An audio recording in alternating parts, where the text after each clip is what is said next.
Devant ce constat, du haut de son palais de nacre, Vénus entra dans une énorme colère.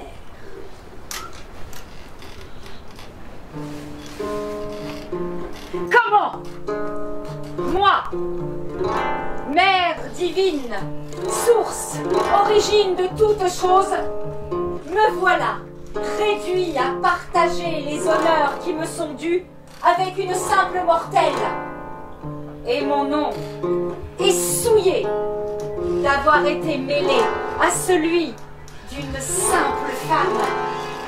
Tire une flèche dans le cœur de Psyché, afin qu'elle tombe amoureuse du dernier des hommes. Va, mon fils, va, et venge-moi. Eh, vous entendez le vent?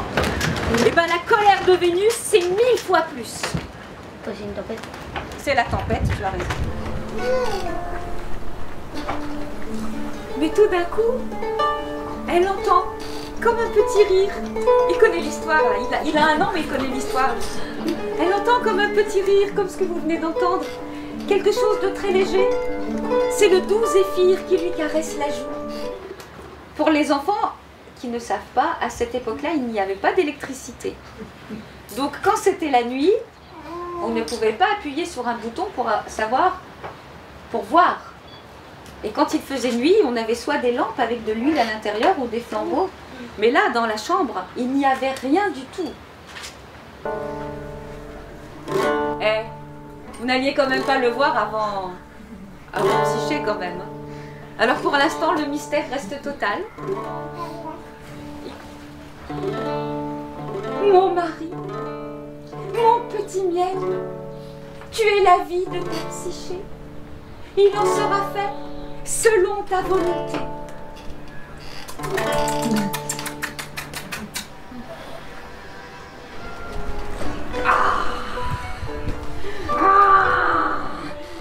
C'est un monstre, ailé, serpentin. Il n'attend qu'une chose, que tu accouches pour te dévorer, toi et l'enfant. Je vais vous le montrer.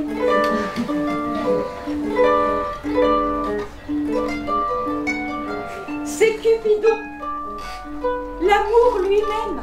C'est ce fameux monstre que les dieux eux-mêmes craignent.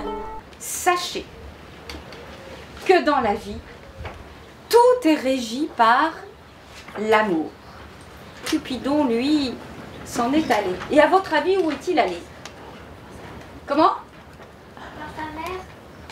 Bravo! C'est sûr, la vérité sort de la bouche des enfants. Effectivement, Cupidon est allé là où vont tous les enfants quand ils ont mal. Ils vont chez maman.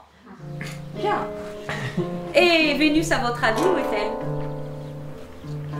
Eh bien, voir son père.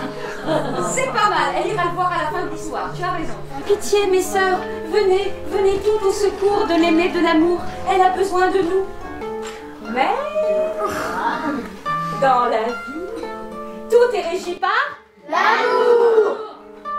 Il va tellement vite que le dragon n'a rien le temps de voir. Lui, déjà, il a rempli l'eau glacée, il a refermé la fiole avec son bec, il redescend, il la donne. Oui, avec son bec, il a fermé la fiole. Il la donne à Psyché. Et Psyché se dépêche en hâte, elle arrive juste à temps pour donner la fiole à Vénus. Tu verras Cerbère, le chien à 3 têtes. Pour qu'il te laisse entrer, donne-lui un gâteau trempé dans du vin et du miel.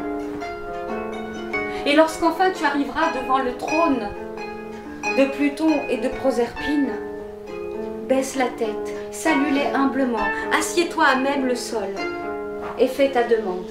Psyché fit tout ce que lui dit la tour, à savoir, elle prépara les 2 gâteaux trempés de Vin et du miel.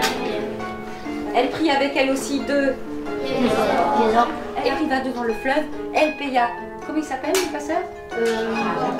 Il lui fit traverser le fleuve, elle arriva devant le palais et là il y avait Cerbère, elle lui donna le gâteau, elle pénétra à l'intérieur, elle ne fit pas attention à toutes les âmes. Traversant le palais, le gâteau pour la pièce d'or pour... Alors sans plus réfléchir, elle ouvre la boîte, elle trempe ses doigts délicats dans l'eau, elle s'asperge le front et... elle tomberait morte. C'était un piège. Le dernier piège de Vénus. Comme on l'a dit, dans la vie, tout est régi par l'amour. Ouais. Et c'est ainsi, chers amis, que l'on maria officiellement Cupidon à Psyché. L'amour à l'âme unie pour l'éternité. Pour l'éternité. Ah, c'est pas mal, ça fait une rime. Car, comme nous avons dit, comme nous l'avons répété, comme nous l'avons bien fait vivre à l'intérieur de nous, dans la vie, tout est régi par l'amour. Qui pense que c'est un garçon? Moi. Parce que j'en fais. Bah non, c'est une fille. Oh. Bah quoi? Tu vas voir que ça va être très utile. Oui, C'est vrai. plus tard. Car cette fille, ils l'ont appelée Volupté. Oh. Voilà. L'histoire est terminée. Nous allons saluer notre aide. Merci à Geoffrey d'avoir